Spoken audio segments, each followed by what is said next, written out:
by any means, right? Happy 5 Fact Friday. 5 Fact Friday. I'm Charlie Lambden, and it is 5 Fact Friday. Happy Friday, everybody. Hope you've had a good week. I have had a lovely week, and as some of you may have picked up, I've been away, I've been on the road. And today is the final 5 Fact Friday of 2023. I'm going to be giving myself a little bit of a break from all this festive fun. Not from the festive fun. I'm hopefully having lots of festive fun, but give myself a bit of a break from the 5 Fact Friday that turns into a bit of a 5 Fight Friday in the comments usually. So I'm going to give myself a few weeks off of fighting over 5 Fact Fridays. But without further ado, let's crack straight into what's been a very busy week. And as it is the final and also festive 5 Fact Friday of 2023, I've got 2 bonus facts for you coming up. But let's get straight into it. Number 1. And for those of you who are new, welcome, first of all. Very happy to have you here. Welcome to the channel. 5 Fact Friday is when I pick 5 of the recently, within the last 7 days, reported facts, as in it's a fact that it's been reported. I can't verify the accuracy of what's being reported, but we can look into ourselves. As much as possible, I try to use source facts rather than news sites, and today I've only got one that's like a newspaper. The others are all actually from the source. But the sources themselves, as you will find out, are not always checked or challenged. They're just like accepted by most people, bizarrely. So it's 5 facts as opposed to opinion that have happened in the last week that you can check for yourself. The links are all below. In the description below, there's a link to a page on my website because there's not enough space to copy and paste all the links. There's a character limit where I put them in. So it takes you to a page on my website that's got all the links there where I don't have any character limits. Anyway, enough babbling. Let's get on with fact number 1. So fact number 1 is that the Bank of England this week reported October's mortgage approval numbers. And we're not going to get into too much detail on this. I'm just going to cover the headlines here and then show you the context of it. So it's 43,700 in September, and it rose to 47,000 in October. That looks like quite a big rise, doesn't it? So, that's quite a big jump, nearly 10% jump. We'll look at the graph in a minute so you can see the context of that rise, because it's a rise from a very, very low base, and overall is still way low compared to where it should be. The effective interest rate, the actual interest rate paid on newly drawn mortgages in October, saw a 24 basis point increase. In other words, a 0.24% increase, and now it's at 5.25%. Remember the time lag effect here. This is of mortgages that were approved in October, and we're now in the 1st of December, so it's a couple of months ago. Those are the key facts, the points from this fact, but I did want to show you the graph. It's important here. So the graph, you can ignore the pandemic weird spike down and spike up. And what you'll see is that back here between 2013 and 2020, mortgage approvals, and these are seasonally adjusted, right? So this is with the spikes and the troughs ironed out. Mortgage approvals sort of go up and down between 60,000 and 75,000. And in the 5 years before the pandemic, I think they're around about 70,000 new mortgage approvals per month. This is new mortgages, not remortgages. And so if you think for that, whatever it was, 7-year period, the average is around about the 70,000 a month mark. 47,000 is still way low compared to the long-term average. All right. So that's fact number 1, Bank of England mortgage approvals, and you can check them for yourself. Fact number 2 was the much reported upon Zoopla house price index. And it does baffle me. I actually don't. People tend to sort of speculate that the media has an agenda. I think the agenda of most reporters and most outlets is just to get the most clicks on their story. It doesn't really matter what fact they use. They'll look through and they'll pick whatever they think is the most clickbaity fact, good or bad, to get you to click on it. That's genuinely my overarching view. I mean, there might be some unconscious bias behind there as well. But that's what I think. And it was quite interesting to see Zoopla's house price report. Here we are. Key takeaways. So this is from Richard Donald. So house price index November 23. Homes are selling for £18,000 below asking price. I think the language here is unhelpful. I really think he should specify that homes are selling for an average of £18,000 below asking price, varying from £50,000 below asking price to naught below asking price. Because to the uninitiated, that £18,000 figure thinks that people, I know that there are people who think, oh, we can go and expect £18,000 off any asking price, which Richard knows isn't the case. And so I would draw your attention to that, okay? Nevertheless, that's 5.5% below. Here it is. So discounts to asking price, average 5.5%, or £18,000. I can hear some of you going, well, not where I live. They're still going for over asking price. And there are places in the UK where that might be happening. Northern Ireland being one that I know has been outperforming the rest of the UK. So it's so important that you understand that the average doesn't mean everything. It doesn't mean all houses. It is the average. It's the midpoint. And it's a crude midpoint at that. And in fact, 99% of transactions aren't at the average. Like maybe 1% are at the average figure being quoted. The other 99% are either more or less. So 99% of you going, well, not where I live. It's more or it's less than that. And you're all right. But the average is still the average. But you mustn't take the average to mean that that's what's actually happening with everybody. Okay, a lot of people misunderstand that. But the key points here. So the discount to asking price averaged 5.5%, and property prices falling 1.2% compared to a year ago. This is important. Property sales are holding up despite weaker demand for homes. Number of homes for sale reaches 6-year high. So this is going back all the way to 2017. We've got more properties for sale than at any time since 2017. So we can forget the pandemic and all that kind of stuff. We have got a lot of properties for sale. Okay, this is important information because in the same week, well, we'll come on to it, right? But so this generated a lot of media and a lot of coverage in the media about 5.5% discount off asking price. Properties for sale is the highest level for 6 years, so supply is up, and there was a very, very strongly house prices are falling narrative on Tuesday or whatever day of the week it was that happened. Bear that in mind. We'll come on to the fact later. So that's fact number 2, Zoopla's house price index reporting price houses selling at an average of 5.5% below asking price. And it was a greater number than that in the southeastern London, by the way.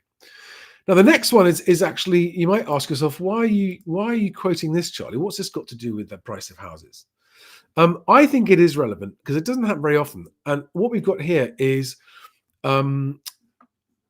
we've got Car Dealer Magazine's website reporting that used car prices have dropped 4.2% in 1 month. Now, they're calling it a correction. And they're also referring to the pandemic being a weird spike. But look at that. Used car prices have fallen 8.4% in 2 months. Prices have now dropped 18% since April. Of course, used cars are a much more liquid asset. They trade much more quickly. They haven't got the long transaction time of property. But it's quite interesting to see that in a market that sort of affects everybody, if you own a car, that's a price crash by anyone's measure. 8% in 2 months, 18% since April. So that's less than 9 months. And it seems to be falling further and faster if you're watching the up-to-date videos on YouTube on that.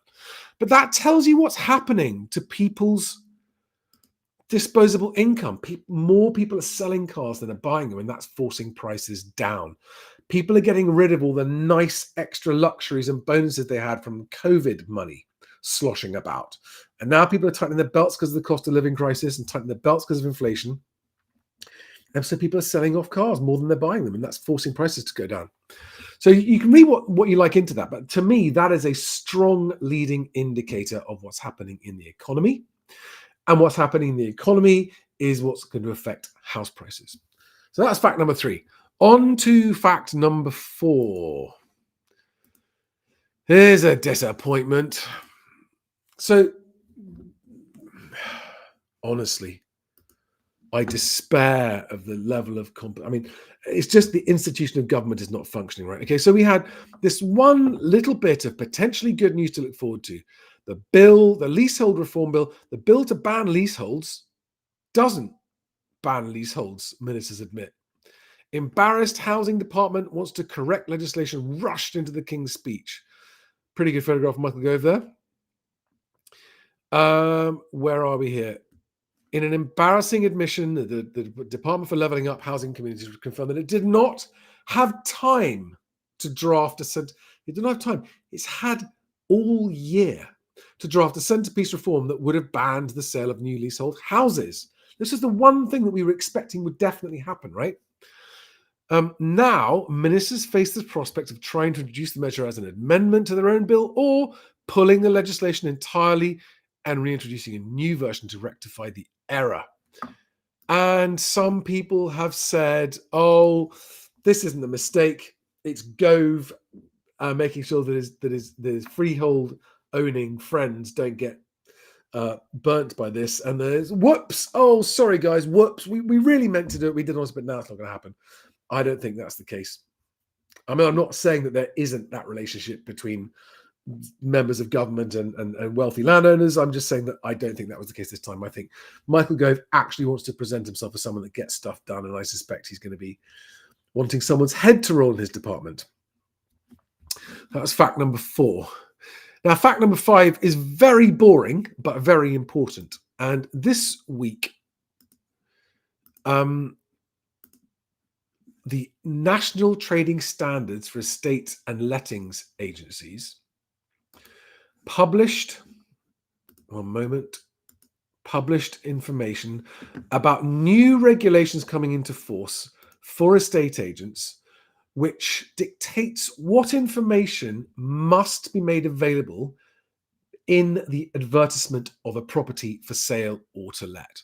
I'm not going to go through this. The link is below if you want to go through it, but it's important to know this. Agents are already obliged under the consumer protection regulations not to leave out any material information on property listings. And some of you who are buyers might be going, well, that really? The problem is that the guy who runs this department, James, I can't remember his name, has actually admitted that he doesn't have the budget or the team to actually enforce any of these regulations. And so the regulations are not being enforced. But even if they were, what I can tell you, and this is, if you're a seller, this is going to be relevant to you. The technology, the level of technology standards in a estate agency is so bad and so poor, and the bar is so low that the systems that agents use will not get updated in time to make sure that these updates happen when they market your properties on various property websites. I will make sure Best Agent does, and in fact, I'm hoping you can take it one step beyond just making sure it can do it. I'm going to make sure it actually helps both agents and sellers get it easier, get that information up more easily. But it is an important fact, and it's not a big deal. I mean, it's a big deal for estate agents because there's a lot of extra hassle and paperwork. The guidance is 34 pages, and I've already seen lawyers saying this is for lawyers, not for agents. Agents won't get their head around this, and there's an element of truth to that, which is why I want to help agents get their head around that, and in fact maybe even help sellers get hold of that information before they choose their agent. I think that will help both agents and sellers. So those are the 5 facts. Bank of England mortgage approvals up on last month, but still way down the long-term average. Zoopla's house price index showing highest levels of properties for sale for 6 years. Used car prices are crashing. Make of that what you will. The bill to ban leaseholds is faulty. It isn't going to happen, or probably isn't going to happen now. And the government is enforcing advertising of property to include new information. It hasn't actually specified clearly from when. They're sort of saying, we'd like you to do it now, please, but they haven't actually put a hard date down, as far as I'm aware. So I haven't looked at the comments yet. Maybe of you guys talking about Has anyone mentioned? Can anyone guess what the bonus fact is? Oh, Alistair McKenzie says, just exchanged on the sale of my house this week. Thanks to your pricing advice. Many thanks. Alistair, thank you so much. And congratulations. Well done. Amazing. So good to hear that. I'm just seeing if anyone's guessed what the next one's going to be. So bonus fact number 1. Can you guess it? Can you guess it? Can you guess it? Come on. I'm sure you can guess it. Yes. Yes, Stafford Evans, congratulations. You're right. Nationwide talk, utter bollocks. Now, let me qualify that accusation. Right. Not long on this, because I'm actually planning to do another video straight after this where I'm going to go into depth about why most house price indices, whatever the market's doing, going up, going down, not going anywhere, is very unhelpful for individuals making a decision. It's only really interesting for people who are investing on a national scale. So house price recovery continued in November. House price recovery. Okay, I'm just going to draw your attention to one thing here. So the October price, Nationwide's own average transaction price in October, the previous month, was £259,500 nearly. And in November, it was £258,500. £259,500 in October, £258,500 in November. Now,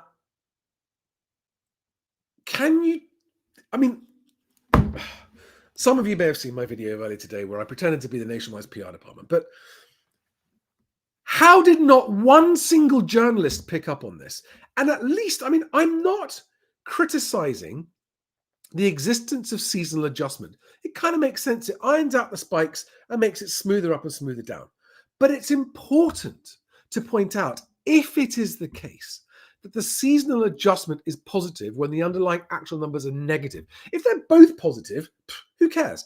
If the actual figure is up 0.5% and the seasonally adjusted figure is up 0.7%, yeah, house prices are rising, both seasonally adjusted and non-seasonally adjusted. But when the seasonal adjustment takes it from negative to positive, and then that's all that the news headlines pick up, I think that is worthy of observation at the very least.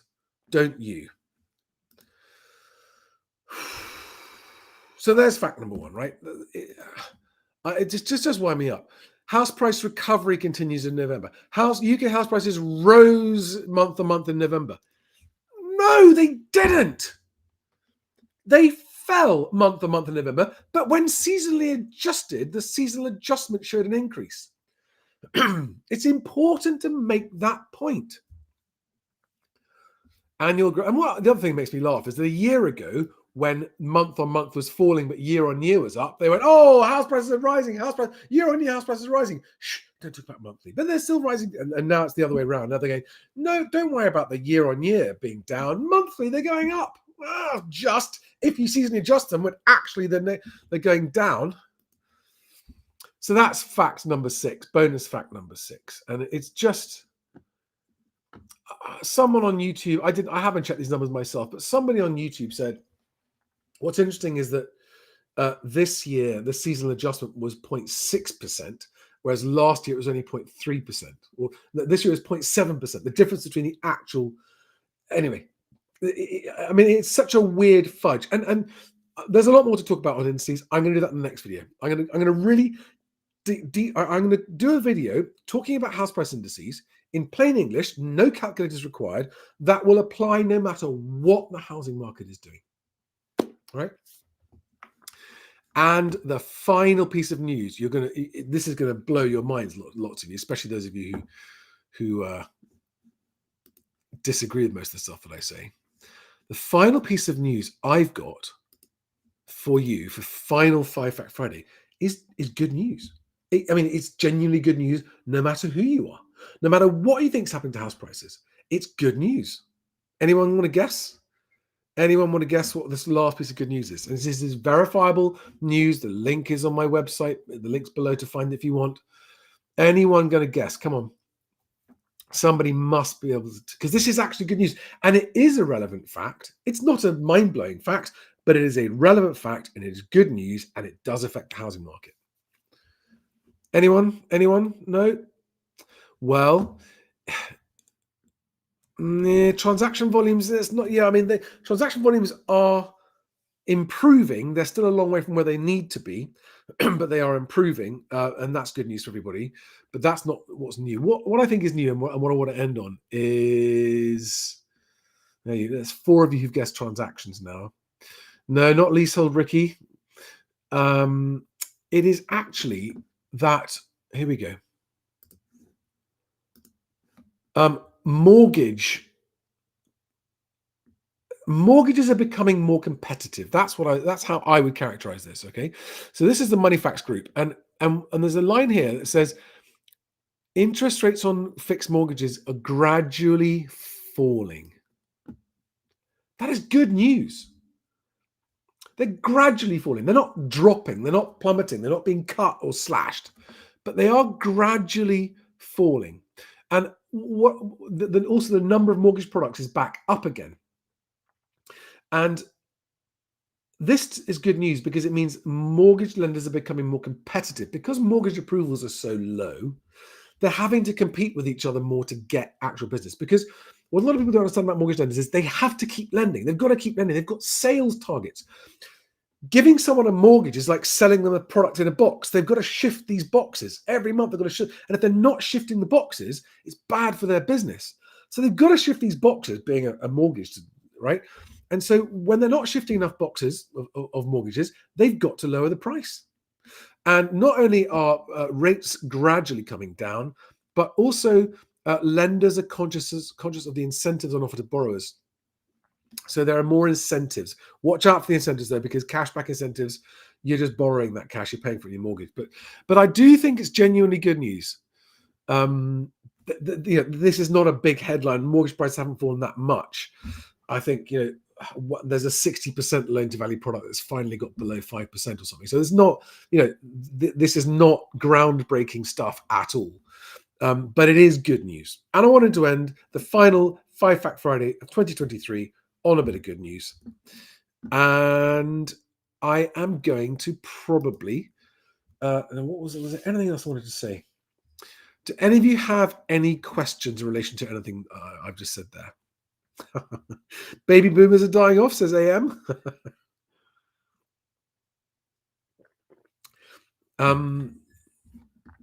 If not, I'm going to wish you well. Wish you all a very happy Christmas, happy holidays, however you celebrate it. I hope you have a peaceful, relaxing, and if you are someone who's struggling with stuff at the moment, with life in general, then I hope that the holiday season brings you a bit of a break from that, at least temporarily, if not permanently. I want to thank you all very much for watching my videos. This is not the last video of the year. There will be a couple more videos, not many. You'll notice a drop off, but it'll come back in January. And on that happy note of mortgages getting cheaper, which means that if both mortgages are getting cheaper and prices are falling, because prices are falling, by the way, affordability is improving. And if affordability is improving, it means more people can afford their homes. And that's good news. And on that happy note, I'm going to wrap this video up. See you on the next one very shortly, where I'm going to talk just about house price indices. Thank you, guys. Have a great end of 2023 and a happy 2024. I look forward to seeing you soon. Bye-bye.